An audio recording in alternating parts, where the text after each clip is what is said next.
데일리 바이블 quiet 타임 건작동 말씀 묵상.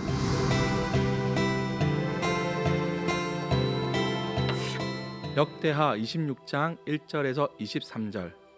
유다 온 백성이 나아가 16세 된 우시야를 세워 그의 아버지 아마샤를 대신하여 왕으로 삼으니 아마샤 왕이 그의 열조들의 묘실에 누운 후에 우시야가 엘롯을 건축하여 유다에 돌렸더라. 우시야가 왕위에 오를 때에 나이가 16세라. 예루살렘에서 52년간 다스리니라.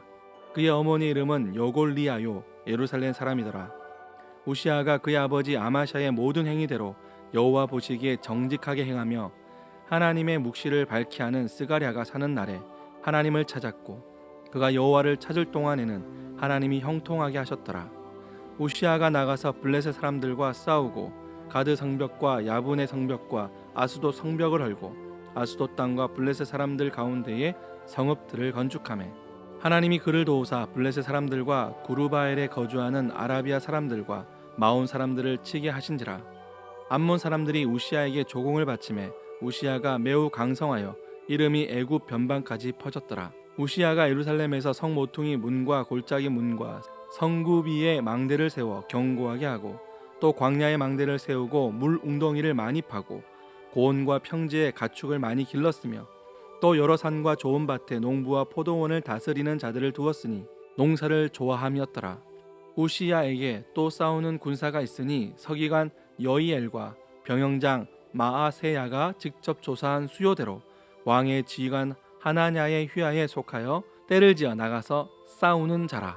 족장의 총수가 2600명이니 모두 큰 용사요 그의 휘하의 군대가 30만 7500명이라.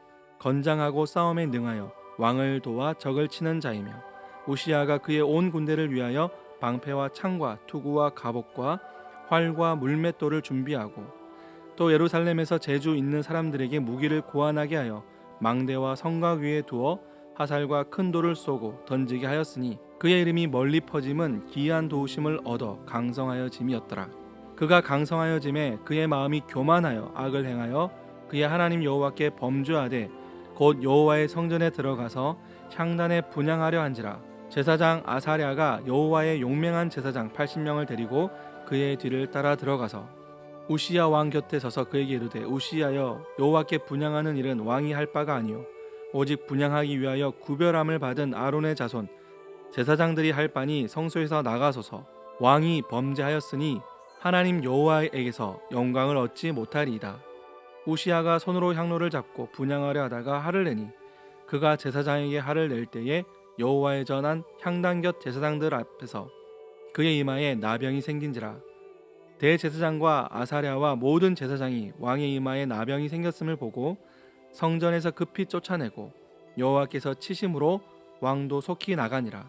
우시야 왕이 죽는 날까지 나병 환자가 되었고 나병 환자가 되매 여호와의 전에서 끊어져 별궁에 살았으므로 그의 아들 요담이 왕궁을 관리하며 백성을 다스렸더라. 우시야의 남은 시종 행적은 아모스의 아들 선지자 이사야가 기록하였더라. 우시야가 그의 조상들과 함께 누우매 그는 나병 환자라 하여 왕들의 묘실에 접한 땅 곧 그의 조상들의 곁에 장사하니라. 그의 아들 요담이 대신하여 왕이 되니라. 반갑습니다. 서산에 있는 구세군 한마음교회에서 목회를 하고 있는 김성현 사관입니다. 오늘은 역대하 26장 1절에서 23절까지의 말씀으로 징계, 축복이 될 수도 있었다라는 제목으로 묵상을 함께 하려고 합니다. 하나님을 배신했던 그 아마샤가 암살을 당한 뒤에 그의 아들 우시야가 유다의 왕위에 오르게 됩니다. 그런데 안타깝게도 우시야는 자신의 아버지 아마샤의 길을 그대로 따르게 됩니다. 역대기는 우시야가 아버지 아마샤처럼 여호와께서 보시기에 정직하게 행하였다고 기록하고 있습니다. 하지만 그 정직함은 하나님의 묵시를 밝히 알았던 스가랴가 우시야의 멘토의 역할을 해주었을 때까지 딱 거기까지 뿐이었습니다. 우시야가 스가랴의 조언을 받으며 하나님을 찾았던 날까지 그는 승승장구하였습니다. 그는 대내적으로나 그리고 대외적으로 계속해서 성공의 길을 걷게 됩니다. 우시야는 전쟁에서 승리하였고 유다의 영토를 확장하게 됩니다. 또한 암몬으로부터 조공을 받을 정도로 강성하였습니다. 아버지 아마샤 때 무너졌던 예루살렘의 북쪽 성벽을 재건하면서 예루살렘을 더욱 견고하게 합니다. 왕이면서도 농업을 좋아해서 땅을 개간하여 농업을 장려합니다. 새로운 무기를 개발하고 군대 조직을 정비하여 군사력을 더욱 강하게 하였습니다. 그런데 앞서 말한 대로 우시아의 영광은 스가랴가 살아있을 때까지 딱 거기까지 뿐이었습니다. 그는 아버지 아마샤가 걸어갔던 실패의 모습도 그대로 답습하고 맙니다. 우시아의 강성함이 오히려 그에게는 독이 되고 만 것이죠.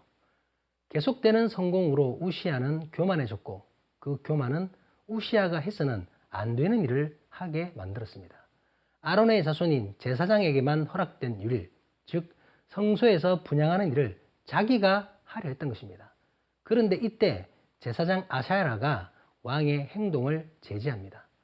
제사장은 우시아가 마음대로 분향하려고 했던 것이 하나님 앞에서 명백한 범죄임을 경고했던 것입니다. 그런데 제사장의 말을 들은 우시아가 오히려 화를 내는 것입니다. 정해진 율법을 말하는 것임에도 왕인 자신을 막아선 것 때문에 화를 내는 것입니다. 그대로라면 자신을 제지했던 제사장 아샤랴에게 징계를 내려서라도 자기 하고 싶은 대로 해버릴 기세입니다. 하지만 하나님께서 이런 우시아의 폭주를 막으셨습니다. 바로 그때 그의 이마에 납병이 생기게 된 것입니다. 율법에 따라 납병 환자는 제의적으로 부적격한 사람입니다. 그렇기 때문에 납병이 확인된 우시아는 성전에서 쫓겨날 수밖에 없었습니다. 그는 왕궁에서도 쫓겨나 별궁에서만 살아야 했습니다. 이후에는 왕의 역할도 제대로 할 수 없어서 그의 아들인 요담이 실질적인 왕의 역할을 하게 됩니다.